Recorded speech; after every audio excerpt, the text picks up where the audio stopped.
Hello all welcome back. ఈరోజు వీడియోలో మనం ఇండియన్ ఐటీ సెక్టర్ గురించి మాట్లాడుకుందాం. మెయిన్ ఆస్పెక్ట్ ఏంటి అంటే అసలు మనం ఏ రేస్లో ఎందుకు మనం ముందుకు వెళ్ళలేకపోయాం, మన ఐటీ కంపెనీలు ఎందుకు వెనకబడ్డాయి. కంప్లీట్ వీడియో చూడండి, స్కిప్ చేయకండి. మంచి ఎడ్యుకేషనల్ పర్పస్ వీడియో ఇది. వీడియో అయిన తర్వాత లాస్ట్లో చార్ట్ అనాలిసిస్ ఐటీ సెక్టర్ ఉంటుంది, అది కూడా మిస్ అవ్వద్దు.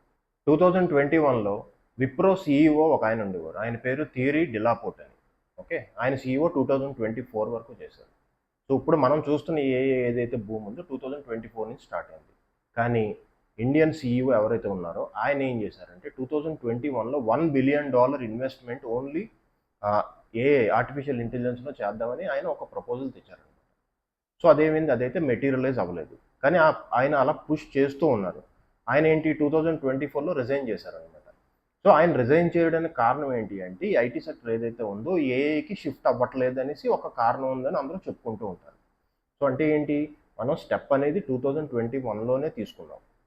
కానీ 2021 ఆ టైము అది దాటిన తర్వాత 22, 23, 24 కానీ అది మెటీరియలైజ్ అవ్వలేదు. ఎందుకు అవ్వలేదు అంటే మన ఐటీ సెక్టర్లో ఉన్న ఇన్వెస్ట్మెంట్ వల్ల. సో ఎవరు అందులో ఎక్కువ ఇన్వెస్ట్మెంట్ ఉందంటే డొమెస్టిక్ ఇన్వెస్టర్లు, హై నెట్వర్త్ ఇన్వెస్టర్లు చాలామంది ఎక్కువ ఉన్నారు. కొన్ని కోట్లు, వేల కోట్లు పెట్టేసి ఉన్నారు. సో వాళ్ళు మెయిన్ చెప్పడం కారణం ఏంటి, మనకు తెలిసిన అనాలిసిస్ బట్టి ఏంటి అంటే ఎవరైతే ఇన్వెస్టర్స్ ఉన్నారో వాళ్ళు ఈ ఏఐ పుష్ని వద్దన్నారనమాట. ఎందుకు వద్దన్నారు అంటే, సో ఫస్ట్ మనం ఫండమెంటల్స్ ఈ ఐటీ సెక్టర్ది తెలుసుకోవాలి. అసలు ఫండమెంటల్ ఏంటి, 1990 తర్వాత ఐటీ సెక్టర్ ఇండియాలోకి వచ్చినప్పుడు వీళ్ళు ఏ బేస్ మీద అసలు ఆ కంపెనీ ఎస్టాబ్లిష్మెంట్ చేశారు అనేది మనం తెలుసుకోవాలన్నమాట. ఇండియన్ ఐటీ సెక్టర్లో ఏవైతే కంపెనీస్ ఎస్టాబ్లిష్ చేయబడ్డాయో, కంపెనీస్ అన్నీ ఉన్నాయి కదా, విప్రో, టీసీఎస్, టెక్ఎం చాలా ఉన్నాయి. వీటి రూల్ బుక్లో ఏం రాసింది అంటే ఇది ఓన్లీ సర్వీస్ ప్రొవైడర్ యాక్చువల్లీ. ఓకేనా, అంటే సాఫ్ట్వేర్, ఫారెన్ నుంచి వచ్చిన సాఫ్ట్వేర్ని వీళ్ళు మెయింటైన్ చేస్తూ మెయిన్ ఏంటంటే మనం సాఫ్ట్వేర్ ఇంజనీర్స్ని ఎక్స్పోర్ట్ చేయడం. ఇదే ఓన్లీ వీళ్ళు రూల్ బుక్లో రాసింది. సో ఎవరైతే ఇన్వెస్టర్స్ వచ్చారో వీళ్ళు అందరూ చూసింది ఏంటి, ఓకే ఫారెన్ నుంచి సాఫ్ట్వేర్ వస్తుంది, దాన్ని మన ఐటీ కంపెనీలు మెయింటైన్ చేస్తున్నాయి, ప్లస్ ఇంజనీర్స్ మనం ఎక్స్పోర్ట్ చేస్తున్నాం, ఇదే చూసారనమాట ఇందులో.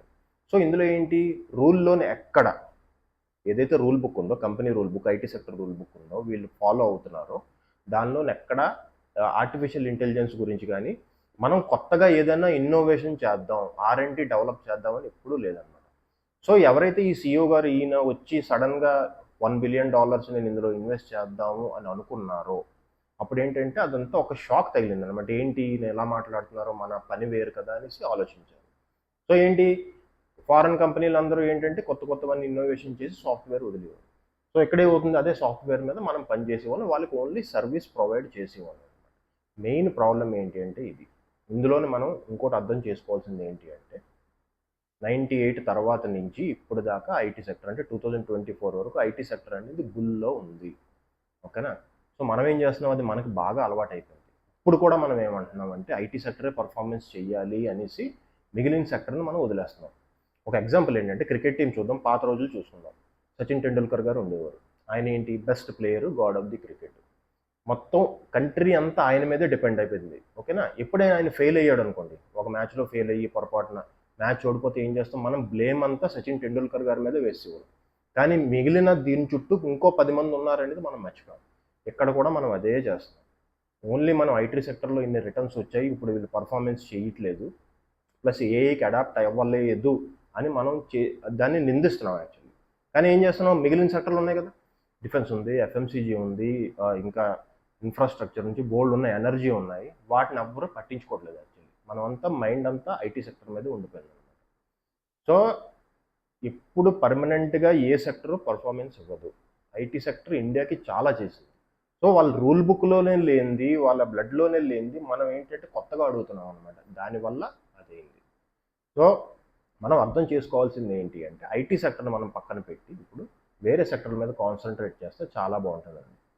సో చార్ట్లో మనం చూద్దాం ఐటీ సెక్టర్ చార్ట్ ఎలాగుంది, ఏం జరగబోతుందో మనకి అర్థమైంది ఏంటి. కానీ దానికి వెళ్ళే ముందు ఏంటి అంటే ఐటీ సెక్టర్ ప్రస్తుతానికి ఒక బేర్ ఫేజ్లో ఉంది, బుల్ ఫేజ్ రావచ్చు. కానీ వీళ్ళు ఆర్టిఫిషియల్ ఇంటెలిజెన్స్ ఏదైతే ఉందో దాన్ని అడాప్ట్ చేసుకోలేకపోయినా ఆర్టిఫిషియల్ ఇంటెలిజెన్స్ని కరెక్ట్గా వాడుకోగలిగితే ఇందులో మళ్ళీ బుల్ ట్రెండ్ వచ్చే ఛాన్స్ ఉంది.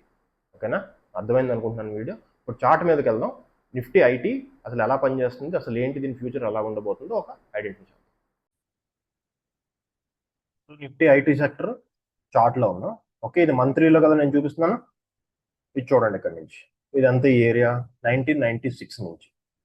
సో ఇది ఎలా కౌంట్ చేయాలంటే వేవ్ ఇక్కడ నుంచి ఏదైతే ఉందో ఇది వేవ్ 1, ఇది 2.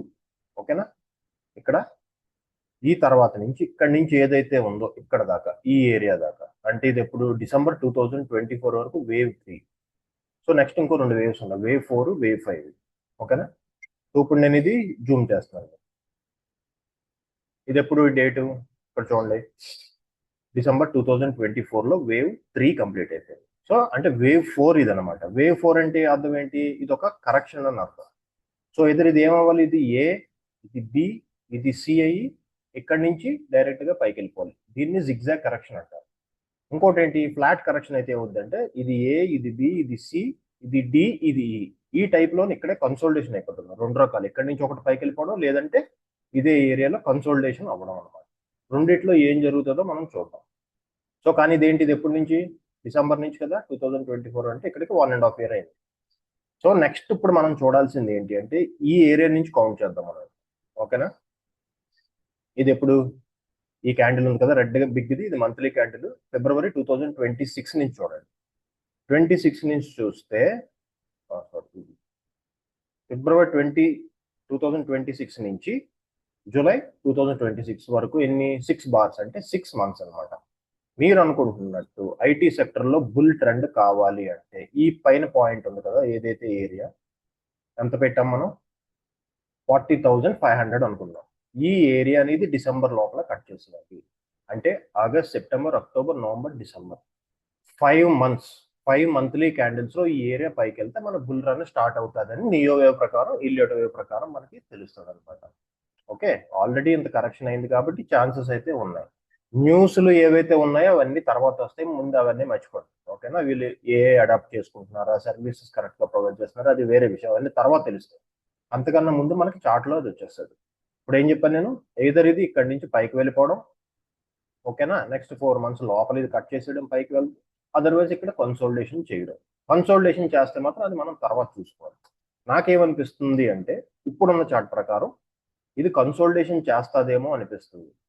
ఎందుకంటారా, దీనికోసం మనం చూడాల్సింది ఏంటంటే దీనిని లీడర్ ఎవరు, టాటా కన్సల్టెన్సీ సర్వీసెస్, టీసీఎస్ చూసారా మంత్లీ, ఇది ఇక్కడ ఈ ఏరియా ఏదైతే వచ్చిందో.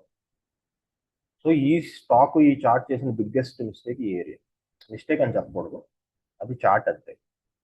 సో లీడరే ఇంత అండర్ పర్ఫార్మెన్స్ చేసినప్పుడు ఇండెక్స్ లోని మూమెంట్ వస్తుంది అనుకోవడం మనం కొంచెం జాగ్రత్తగా చూసుకోవాలి. ఓకేనా, ఇదేమర్థమైంది, ఇక్కడ నుంచి దీని కరెక్షన్ స్టార్ట్. ఓకే, ఈ ఏరియా నుంచి దీని కరెక్షన్ ఎక్కడి నుంచి, ఆగస్ట్ 2024. ఆల్రెడీ దీని కరెక్షన్ కంప్లీట్ అయిపోయింది, 2 years ఇది బుల్ ట్రెండ్ పట్టుకోవాలి. కానీ ఇది ఈ ఏరియా ఉంది కదా ఇక్కడ 2886 stock price, 2886 monthly time frame, ఇక్కడ నుంచి రిటర్న్ అవ్వకుండా ఇది కిందకు వచ్చింది చూసారా, ఇదే మెయిన్ డౌట్ కనిపిస్తుంది. సో ఇంత కిందకు వచ్చిన తర్వాత ఇది చాలా స్పీడ్ గా పైకి వెళ్ళిపోవాలి, లేకపోతే నెక్స్ట్ 4 years ఈ స్టాక్ లో రిటర్న్ ఉండదు. అది మెయిన్ ప్రాబ్లం. ఇది అనాలిసిస్.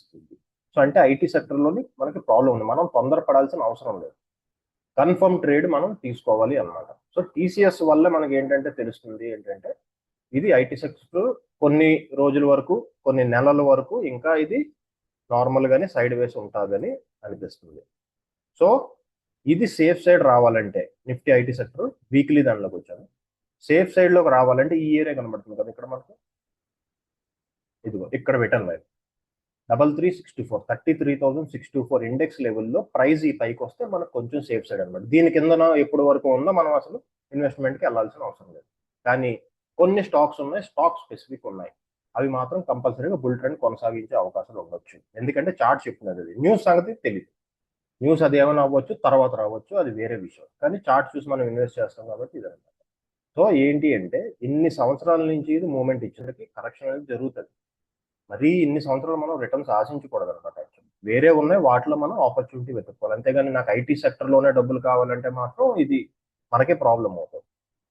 సో మీరు సంపాదించిన ప్రాఫిట్ ఏదైతే ఉందో దాని మీద పేరు రాసి ఉంటుంది కదా. ఫస్ట్ ఆఫ్ ఆల్ నేను ఐటీ సెక్టర్లో టీసీఎస్ నుంచి సంపాదించాను, విప్రో నుంచి సంపాదించాను, ఓకేనా, డబ్బులు ప్రాఫిట్ ఏ సెక్టర్ అయినా సరే. సో ఓకే, అర్థమైంది అనుకుంటున్నాను మీకు. అనాలిసిస్ నచ్చింది అనుకుంటాను ఐటీ సెక్టర్ది. ఓకేనా? ఐటీ సెక్టర్ కొంచెం బయటకు వచ్చి వేరే ఆప్షన్లు కూడా కొంచెం చూడండి. ఓకేనా? వీడియో నచ్చింది అనుకుంటున్నాను.